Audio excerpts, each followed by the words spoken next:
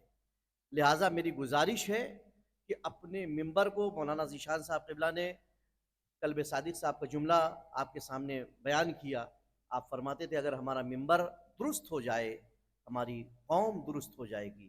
آج ہم بہت دور ہیں. مولانا نے آپ سے حدیث پوچھا, کتنی حدیثیں, 50 60 70 80 100 مجلسوں میں ہم نے شرکت کری ہے, لیکن ہمارے یہاں تبدیلی کیا آتی ہے. ہم جیسے 29 ذی الحج کو ہیں ویسی ہی 9 ربیع الاول کو سمجھ نظر آتے ہیں. ایک ذرہ برابر بھی فرق نظر نہیں آتا. تو ہم نے ان 2.25 مہینے میں کیا کیا ہے؟ اتنی مجالس میں ہم نے شرکت کری ہے, ہم نے کیا کیا ہے؟ تبرہ کا مطلب ابھی تک ہم سمجھے ہی نہیں ہیں. آغا رہبر نے کیا کہا ہے, مراجع کرام نے کیا کہا ہے؟ دوسروں کے مقدسات کی توہین کرنا حرام ہے. مولانا نے عرض کیا تھا شاہد صاحب نے کہ جب آپ دوسروں کے خداؤں کو برا کہیں گے, وہ آپ کے سچے خدا کو, آپ کے سچے رہنما کو غلط کہیں گے. اور یہ ہونے لگا ہے. میں نے بیچ سے کہا تھا کہ کریں گے نہیں, کرنے لگ گئے ہیں. سوال ہوتا ہے کاغذ و قلم کا, نہیں دیا گیا. تو اب ادھر سے سوال ہوتا ہے علی تھے انہوں نے کیوں نہیں دیا, علی نے فلاں کام کیوں نہیں کیا, علی نے فلاں کام کیوں نہیں کیا. یہ کس کی وجہ سے ہوا ہے؟ یہ ہماری وجہ سے. گفتگو ایسی ہونی چاہیے کہ جو سامنے بیٹھا ہے اس کے لیے فائدہ مند ہو. ہم عوام کو بلا لیتے ہیں, اپنے گفتگو کر رہے ہیں دوسروں کے لیے, سنا دوسروں کے لیے رہے ہیں. یہ کون سا مزاج ہے, یہ کون سا طریقہ ہے؟ آپ نے جس کو بلایا ہے آپ اس کے اعتبار سے گفتگو کریے. آپ نے جس کو نہیں بلایا آپ اس کے اعتبار سے کیوں سنانا چاہ رہے ہیں؟ وہ موجود بھی نہیں ہے لیکن آپ چیخے پڑے ہیں, سنانا چاہ رہے ہیں. یہ ہمارے بزرگ بتائیں گے بہتر. ایک دور تھا شیعہ اور سنی مل کر کے مجلسیں کرتے تھے, شیعہ اور سنی مل کر کے جلوس میں شرکت کرتے تھے. آج بھی کتنی بستیاں ایسی ہیں کہ جہاں اہل سنت تعزیہ اٹھاتے ہیں. آج بھی کتنی ایسی بستیاں ہیں کہ جہاں شیعہ 2-4 گھر ہیں لیکن اہل سنت جب تک شریک نہ ہو جلوس ان کا آگے نہیں بڑھتا ہے. تعزیہ اٹھاتے ہیں, علم اٹھاتے ہیں. لیکن اسی ممبر نے لوگوں کو دور کر دیا ہے. اس ممبر سے لوگ دور ہوئے ہیں. ہم نے اپنے زبان اور چٹخارے اور کان کو اچھی لگے گفتگو, وہ لچھے دار گفتگو, وہ مسالے والی گفتگو, ہم اس کے زیادہ شوقین ہوئے جا رہے ہیں. خدا را فضائل سنیے, خوب سنیے, لیکن ایسے سے کہ جو واقعی فضائل پڑھ رہا ہو. اتحاد بے حد ضروری ہے. ہمارا راما دیوی میں آپ جانتے ہیں کہ میں جب وہاں گیا تو 24 گھر تھے شیعوں کے. آج الحمدللہ 125 سے اوپر گھر ہیں. وہاں حالات یہ تھے کہ کوئی بھی شیعہ کو مکان نہیں دیتا تھا. میں نے عید میلاد النبی کا پروگرام کیا, ایک بھی اہل سنت نہیں آئے, جبکہ اہل سنت عالم کو میں نے بلایا تھا, اہل سنت شاعر کو میں نے بلایا تھا. اتنا تعصب تھا. لیکن میں نے اپنی تقاریر کے ذریعے سے, اپنی گفتگو سے, اپنے اخلاق سے آج الحمدللہ ماحول ایسا ہے کہ وہاں اہل سنت بھی ہمارے پروگرام میں شریک ہوتے ہیں. ماحول ایسا ہے کہ آج اہل سنت مکان دینے کو تیار ہے. یہی حال یہاں بھی ہے. مولانا حامی صاحب کو جو مسئلہ ہوا ہے اس میں اہل سنت اگر ساتھ نہ دیتے تو مسئلہ حل نہیں ہو سکتا تھا. مسئلہ حل ہوا ہے, اہل سنت نے ساتھ دیا ہے. کیوں ساتھ دیا ہے؟ انہوں نے مولانا کا اخلاق دیکھا. مولانا نے 20 سال میں کوئی ایسی گفتگو نہیں کری کہ جس سے اختلاف پیدا ہو. ہمیشہ اتحاد کی کوشش کی. میں بھی یہی کہتا ہوں کہ آپ شیعہ سنی کچھ بھی رہیں, اپنے گھر میں رہیں, باہر نکلیں تو ایک امت نظر آئیں, مسلمان نظر آئیں. کیونکہ ہمارا قرآن ایک ہے, کعبہ ایک ہے, نماز ہماری بس تھوڑا سا فرق ہے, باقی سب کچھ ایک ہے. تھوڑی سی فرق ہے, وہ فرق اپنی جگہ رکھیے. قبول کرنے والا خدا ہے, کس کا قبول کرے گا کس کا نہیں کرے گا وہ خدا جانتا ہے. الحمدللہ ہماری طرف سے تو یہ کہا ہی نہیں جاتا ہے کہ فلاں کی نماز قبول نہیں ہے, فلاں کے روزے قبول نہیں ہے. ہم لوگ کسی کو سرٹیفکیٹ بانٹتے ہی نہیں ہیں. ہم لوگ تو دعا کرتے ہیں کہ سب کی عبادت پروردگار عالم قبول کر لے. لیکن باہر ایک امت جس دن نظر آئیں گے اس دن دشمن پر ہم غالب آ پائیں گے, ورنہ ہمیشہ یوں ہی مغلوب ہوتے رہیں گے جب تک فرقہ واریت کرتے رہیں گے اور بڑھتے رہیں گے, چاہے وہ مومنین کے درمیان ہو اور چاہے وہ مسلمین کے درمیان ہو. لہٰذا اتحاد کے لیے آمادہ رہیں, جہاں موقع ملے وہاں اتحاد کی گفتگو کریں, جہاں فتنہ ہو رہا ہو وہاں فتنے کو ختم کرنے کی کوشش کریں. یہ تمام شیعوں کی ذمہ داری ہے. السلام علیکم ورحمۃ اللہ وبرکاتہ.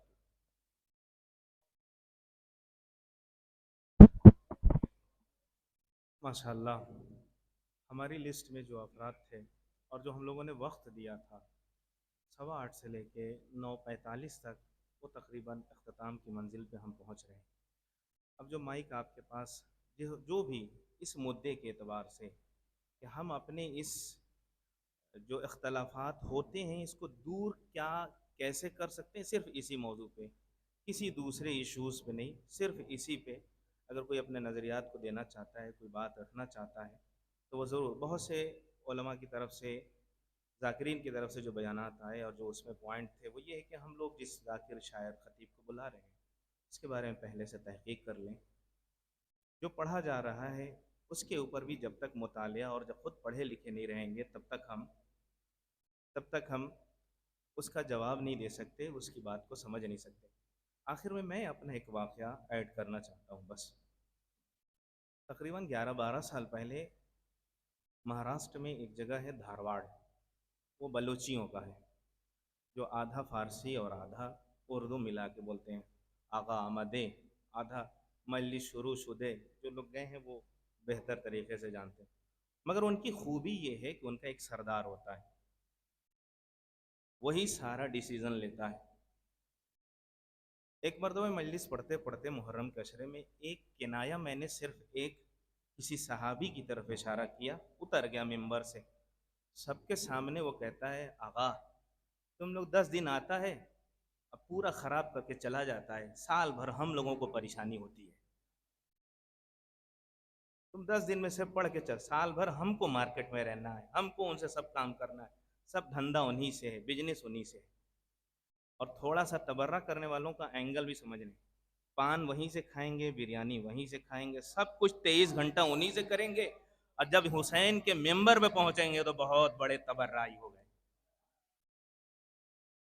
بس اب آخر میں آپ میں سے اگر کوئی بھی سوال اس موضوع کے تحت کوئی نظریہ دینا چاہتا ہے, یہاں کوئی جواب دینا نہیں آیا ہے, صرف آپ کہ کیسے اس مسئلے کو اور بہتر بنایا جا سکتا ہے, کیسے مطلب ہم لوگ اور بہتر طریقے سے آگے بڑھ سکتے ہیں.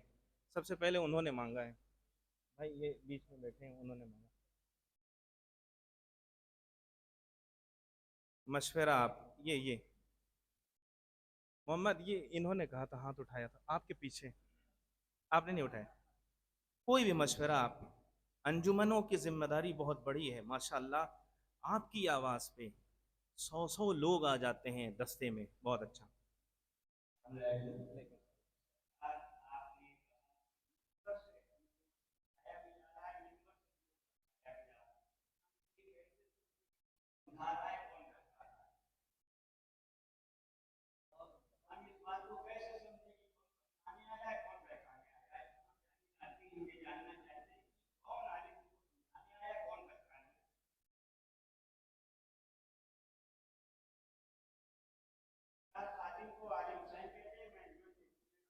جی ماشاء اللہ, نہیں جی نہیں, بہت اچھا, بہت اچھا آپ کی بات. نہیں وہ بتا, آپ کا سوال, آپ بیٹھ سکتے ہیں, بہت شکریہ. دیکھیے آپ نظریہ دینا چاہ رہے تھے مگر آپ نے سوال میں ہمیں لے ہی لیا. بہرحال سب سے پہلے آپ اپنی زندگی میں ہی جو آس پاس آپ کیسے ڈیسائیڈ کرتے ہیں کہ آپ کا یہ چچا زاد بھائی اچھا ہے, یہ فلاں اچھے ہیں, یہ ماں باپ مجھ سے اچھے لہجے میں بات کر رہے ہیں, میں اپنی اولاد سے اچھے لہجے میں بات کر رہا ہوں, یہ بیسک ہے.